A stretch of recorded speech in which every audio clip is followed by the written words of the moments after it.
Before we start the video, I'd like to say a big thank you to TCB Performance Parts. They're a UK company based in Cornwall and they've supplied all the parts I've used to rebuild this Celica. Their dispatch times and service have been really good and very fast, and when it comes to price, they cannot be beaten, even on genuine Toyota parts. If you're looking for any Toyota parts, I can highly recommend them, and I've posted a link to their website in the description. Hi guys, welcome back to another video. Today we're going to start the Celica for the first time, and there's a few things I'm going to try to get it started. In the last video we tried and failed to start it, and I've had a few ideas. Someone give me a good idea to squirt fuel down the intake, and then we can rule out or minimize certain things and see exactly why it isn't starting. So rather than spoil it and tell you what's going to happen in this video, you'll have to watch. So hope you enjoy. Cheers. So in an effort to make sure the ignition system's working, and it's just a fuel issue, we're going to crank it over and I'm going to spray a little bit of WD-40 into the intake. Now WD-40 will act a little bit as a fuel and the car should splutter, it might even start up if the spark plugs, timing, compression is all working. If it still doesn't start up, with a little squirt of WD-40, then we know that there's something else going on, such as an immobilizer cutting the fuel pump and ignition. So yeah, that's the plan. It should start now. Go on in.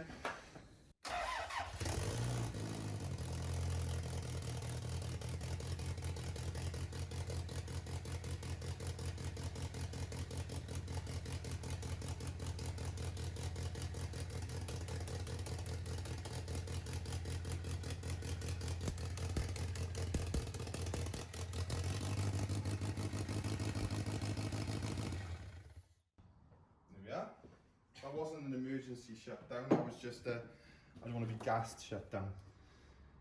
Here we are, no leaks. It runs. Happy days. What do you think of that then? Awesome. You had more faith in your old boy than your old boy.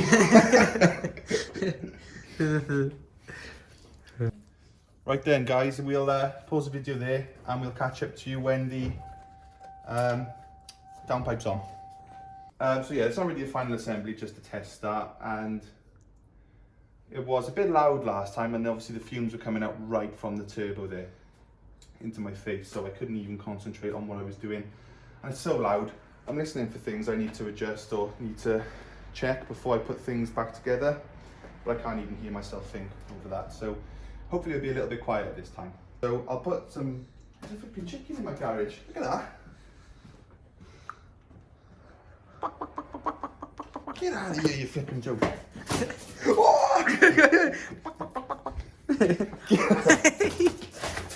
What the f? What was it doing? Where is it? Is it gone? So I think it's got in the corner of it, to be honest. I can't see it. I think it's behind that box. I heard the box go, look, but I don't know, I can't see it. What's up? Is it gone? Oh, it's up here, man. Where? On the shelf by the oil. You scared you into the corner. Well, it's gonna have to get out, isn't it? Hey, come on. I'm gonna hurt you. Get out of my garage. Well, get out there. What is this vicious chicken? Get out there. I'm scared. You want to hear that Celica? Oh, there's going to be a lot of editing in this video, bro. There's a chicken here, mate. No wonder I had dog. A chicken? No, flipping heck, those exhaust fumes have gone to my ears. I didn't see chickens. Now then, something to bear in mind, because I'm manually fueling the car, it's going to be quite rich, probably. And also, just remember, there is no exhaust manifold gaskets on. It was a temporary install.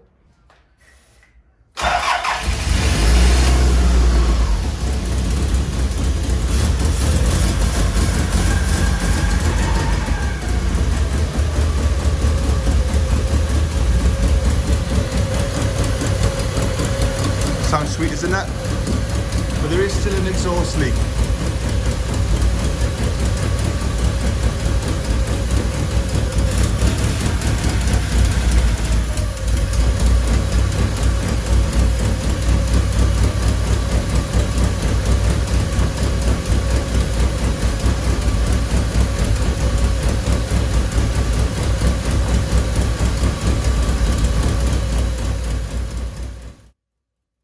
So it's the next day now, and I've just been looking at the footage you have just seen, and I was looking and I was thinking the car was not running purely off brake cleaner, because all I would have done is would have allowed the car to start up, splutter, and then conk out, you know, at best.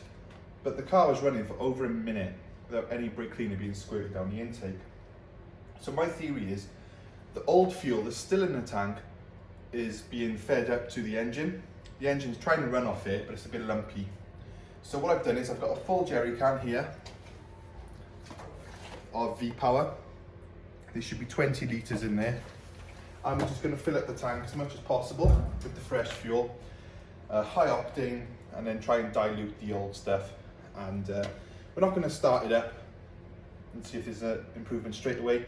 There's a few other jobs I'd like to do, but that's what we're going to do now.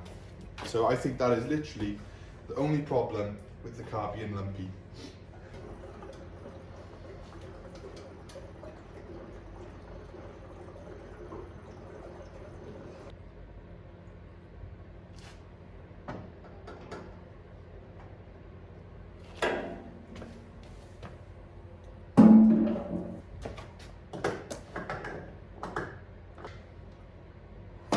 So I put half a tank of V-Power in, just to sort of dilute the bad fuel. Hopefully the engine's going to sort of burn it all off, and then once we've had a couple of tanks through, then I'm going to sort of change the fuel filter. So that's the easiest way to get all the rubbish out. Another thing, I've replaced the exhaust manifold gasket for a new one. I didn't have one in the last couple of starts. Not only that, Paul sorted me out with some exhaust manifold studs, but I forgot to order the nuts to go with it, so I'll have to get them. But we've used some of the old ones, just got 4 for now, but that should seal, and I'll order some of them as soon as possible. Another thing I've done, I've sealed up the pipe that was actually under the engine. There's a join probably under the inlet manifold, right down at the bottom of the car. That wasn't even connected before properly because I couldn't get to the where the bolts were supposed to go, but fiddled round, got them snugged up nicely.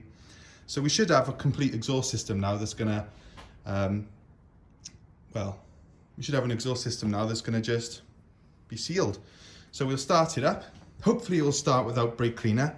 If it does, then there's only one reason that will happen, it's because the fuel system's working and it was just bad fuel all along. But we shall see. So, got my wife in the car. She's going to crank it up for me. Right then, Ab.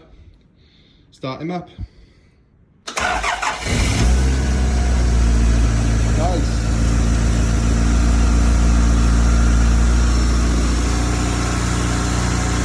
Sounding healthier every time we work on it.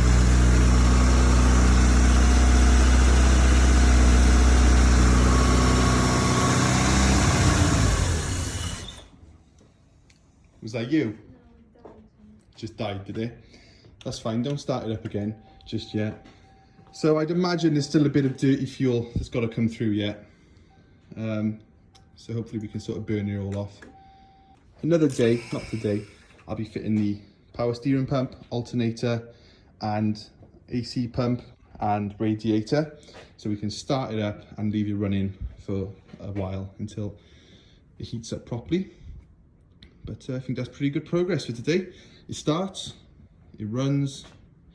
It starts now without me having to put brake cleaner down the intake, which must be because of the fresh fuel we've put in now. That must have made a difference.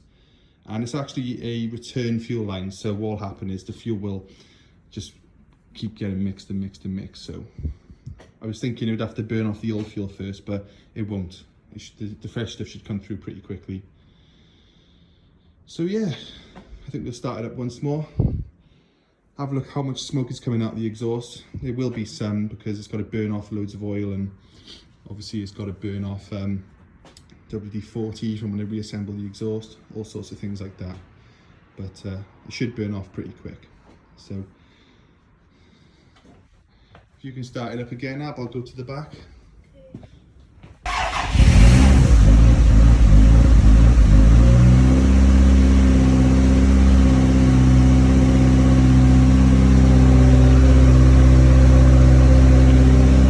too smoky to me. So hopefully you've enjoyed the video. Really good progress with the car. It's running sweet as a nut, and up close the engine is purring. There's no knocking, no concerning sounds. Really does sound nice. You might hear a little bit of a whirring sound. That is the turbocharger, and also the black smoke out the exhaust. It might be oil, it might be a rich air fuel ratio. I'll have to do some further diagnosing. As I said, there's plenty of hoses not connected, so it's time now to actually go ahead and sort of plumb all these up, and then we're going to be able to diagnose further. The bad fuel, that's going to have to be burnt off. That's not helping things. And what else was it?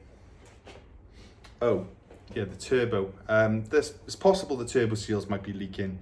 It did look very tired when I removed it, but I was told by quite a few people that due to the age of these turbos, the design of them, if they've been standing for a long time, they will get a little bit of play in them naturally as the oil seal shrinks, something like that. And then as they get oil pressure, they'll sort of float in position. So we'll have to diagnose that. That could be an interesting video in the future. But yeah, really good progress. All the work so far is paying off on this Celica, and it's looking really good. I gave it a clean the other day. I had a bad day and I thought, you know what, I'm sick of the car. Let me just clean it. And then I thought, actually, I might even clean it and sell it. That's how fed up I was. But I've cleaned it now, I've got it running, and my enthusiasm's back for the car. So yeah, hopefully you've enjoyed the video. Got a few really interesting videos coming up on the Evo now. And then once we've got those posted, we're going for a every other day schedule at the moment, until I run out of videos basically. Then we're going to be back on the Celica. So thanks for watching, and I'll see you in the next one. Cheers.